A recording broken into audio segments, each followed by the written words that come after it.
고린도전서에서 예배에 대해 가르치는 마지막 부분입니다. 14장에서는 앞서 말한 모든 예배에 대한 이야기를 종합하면서 40절에서 이렇게 이야기합니다. 품위 있게 그리고 질서 있게. 품위 있게라는 말은 다른 성도의 유익을 위해서라는 말이고, 질서 있게라는 말은 복종하면서라는 말입니다. 그러니까 예배 가운데 우리가 받은 은사를 어떻게 사용해야 하는가, 다른 성도의 유익을 구하면서 그리고 나를 절제하고 복종하면서 은사를 사용하라는 말입니다. 먼저 1절부터 25절에는 방언과 예언에 관해서 가르칩니다. 방언은 다른 사람을 위해 하는 것이 아니라 나와 하나님 사이에서 말하는 것입니다.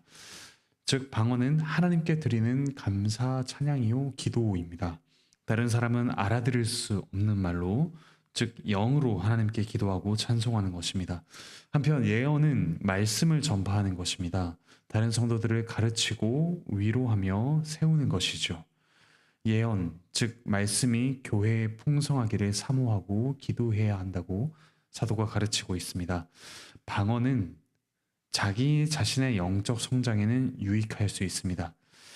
하지만 그것은 사모할 것이라기보다는 하나님이 주시면 받는 선물입니다.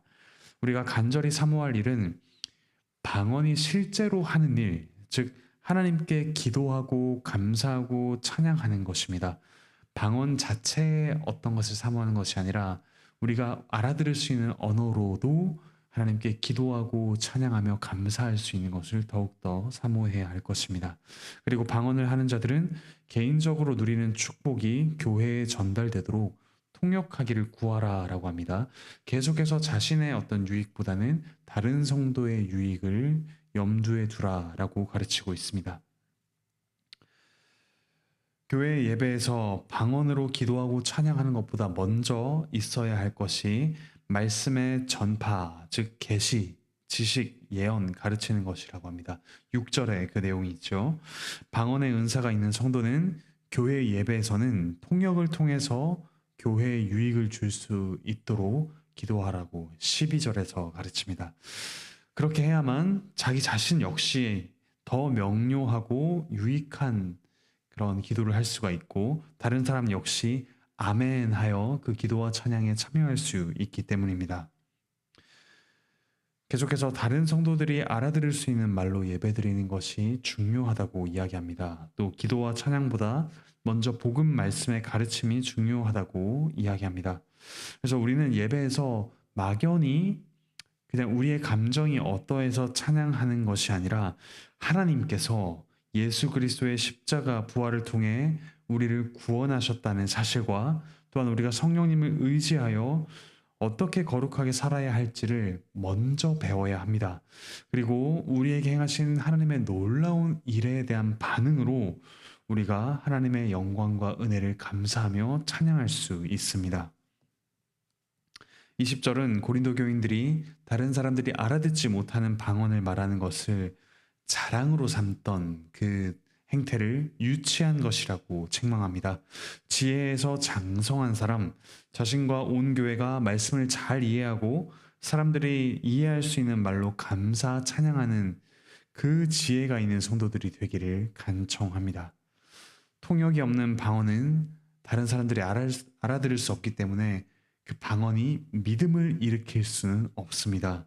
그것을 이해하지 못하는 사람들이 방언을 하는 것을 보면 23절에 나오듯이 미쳤다라고 반응을 하게 된다고 합니다. 하지만 예언을 하면, 즉 말씀을 가르치면 그 말씀이 사람들 속에 감추어진 죄를 드러냅니다. 그래서 그들이 자신을 점검하게 됩니다. 마침내 하나님께 경배하며 하나님이 참으로 너희 가운데 계신다라고 고백하게 됩니다. 그리고 나아가 그것을 전파할 수 있게 됩니다. 25절에 그 내용이 나옵니다.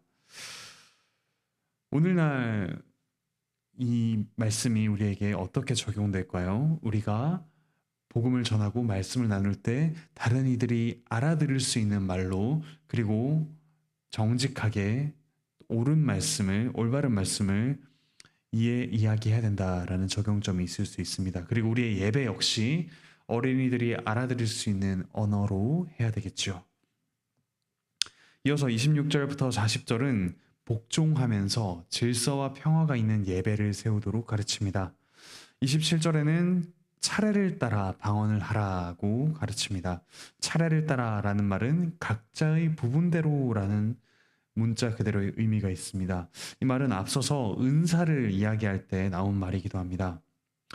통역이 있는 방언을 하는 성도도 자기에게 주신 부분으로 교회를 섬기고 또 다른 성도들이 그들의 방언으로 교회를 섬기도록 순서대로 하라고 합니다.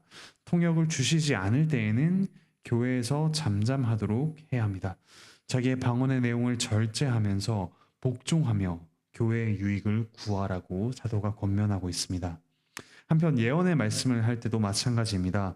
예언하는 성도가 분별하라고 합니다.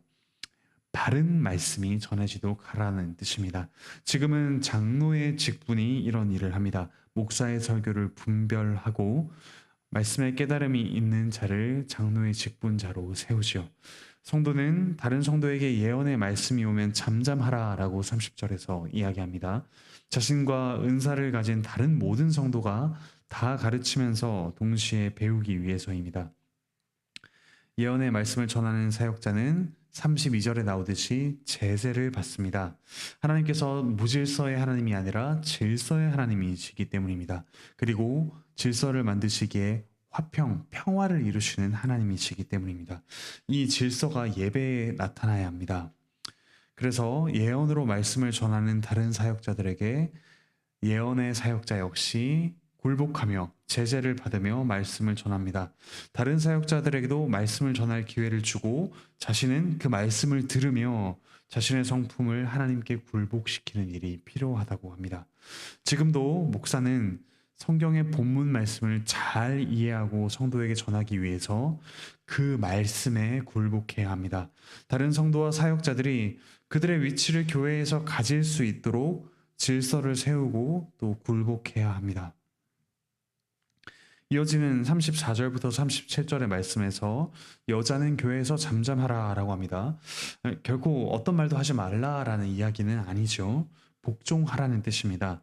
여자를 무시하는 말이 아닙니다. 복종은 말씀 전하는 자 역시 하는 것이죠. 복종은 하나님의 교회의 질서를 세우는 일이기 때문에 행하는 것입니다. 여자가 교회에서 복종하는 것은 여기서 나오는 이유는 그렇습니다. 그를 가르칠 남편이 있기 때문이라고 합니다. 교회에서 남편이 말씀을 배우고 집에서 아내와 자녀에게 말씀을 잘 가르쳐야 합니다. 여성이 가정에서 남편에게 배우고 있기 때문에 교회에서 많이 묻고 배우지 않아도 되는 것이 하나님이 정하신 정상적인 상태라고 합니다. 여자가 교회에서 잠잠하라는 것은 그러므로 남편의 직분이 얼마나 무거운가를 가르칩니다. 앞서서 남편이 아내의 머리 되고 그리스도께서 남편의 머리가 되며 하나님 아버지께서 그리스도의 머리가 된다고 했습니다. 이 삼위 하나님의 그 사귐이 이 남편과 아내 가운데서도 적용이 되는 것이죠. 남편과 아내의 이 가르치고 다스리는 그리고 복종하는 관계 속에서 삼위 하나님이 누리시는 놀라운 그 질서를 따라 누리는 것입니다. 그리고 그 말씀을 가르치는 무거운 직분을 남편이 맡았습니다. 35절에서 여자가 교회에서 말하는 것은 부끄러운 것이라고 합니다. 앞서 11장에서 여성이 예배할 때 머리에 수건을 쓰지 않으면 부끄러운 것이라고 이야기했죠. 머리에 쓴다는 것은 남편의 권위를 인정하고 그 권위 아래에 있는 것을 말합니다. 한 몸 된 자로서 예배를 드리는 영적 실상을 표현한 것이죠. 이 여자가 예배에서 말하는 것, 교회에서 말하는 것도 이와 같은 맥락에서 파악해야 합니다. 36절에서 하나님의 말씀이 너희에게로부터 난 것이냐라고 사도가 책망합니다. 이것을 보면 그 당시 고린도 교회에 무질서가 일어났던 원인 중 하나가 은사를 받은 여성이 그 은사를 과도하게 자기중심적으로 무질서하게 사용했기 때문이라는 것을 알 수 있습니다. 남편을 가르치고 또 무시하는 태도가 교회의 질서를 무너뜨리게 했습니다. 여성 목사 안수와 같은 여러 가지 문제가 있는데 교회에서 여성을 이와 같은 직분자로 세우면 자신의 남편은 그 다스림을 받는 대상이 됩니다. 즉 교회의 직분이 가정의 질서, 그러니까 우리가 삼위 하나님의 그 사귐, 그 질서를 누려야 하는 가정의 질서를 무너뜨리게 되고 혼란스럽게 만드는 결과를 초래하는 것이죠. 이것이 여성 목사 안수를 우리가 계속해서 반대하고 있는 이유입니다. 사랑하는 형제자매 여러분, 우리 각자가 받은 은사가 큽니다. 누군가는 다른 일을 잘 섬기는 은사를 받았을 수 있고요. 그리고 공적인 직분을 맡은 이들은 말씀을 전하는 은사, 그리고 말씀대로 다스리는 은사, 또 말씀이 우리 성도의 구체적인 삶에 잘 스며들도록 그들의 삶을 살피는 은사가 있을 수 있습니다. 하지만 우리가 받은 모든 은사를 우리는 품위 있고, 즉 우리가 다른 이들의 유익을 위해서, 그리고 질서 있게, 즉 우리 자신을 절제하고 자제하면서 사용할 수 있어야 합니다. 우리 자신의 어떤 은사를 뽐내는 것이 아니라 정말 교회의 유익이 무엇인가, 하나님의 뜻이 어떻게 이루어질 수 있을 것인가, 하나님께서 우리에게 가르쳐 주신 그리고 주신 말씀과 은혜를 어떻게 나눌 수 있을 것인가 생각하며 하나님께 받은 은사를 감사히 사용하는 여러분 모두가 되기를 바랍니다. 우리 모두가 되기를 바랍니다. 그럼으로써 우리 교회가 든든히 서가는 것을 함께 경험하며 감사하며 하나님을 찬양하는 우리 모두가 되기를 바라고 축복합니다. 기도하시겠습니다. 하늘에 계신 우리 아버지 하나님, 철저히 자기중심적으로 살던 저희에게 우리 주 예수 그리스도께서 자기를 비워 종의 형체를 가지사 하나님과 사람을 섬기심으로, 십자가에서 철저히 순종하심으로 저희를 구원하여 주시니 참으로 감사드립니다. 저희가 그리스도의 섬기시는 은사, 그리고 철저히 순종하시는 그 놀라운 섬김을 저희가 받고 또한 그 은혜를 누리며 또한 닮아가기를 원합니다.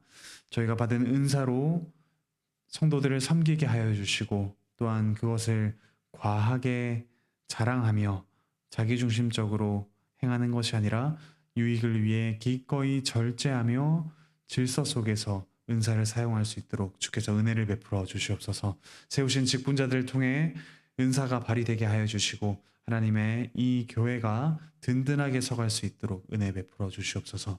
몸과 마음의 아픔을 겪는 이들 주께서 치유하여 주시옵소서.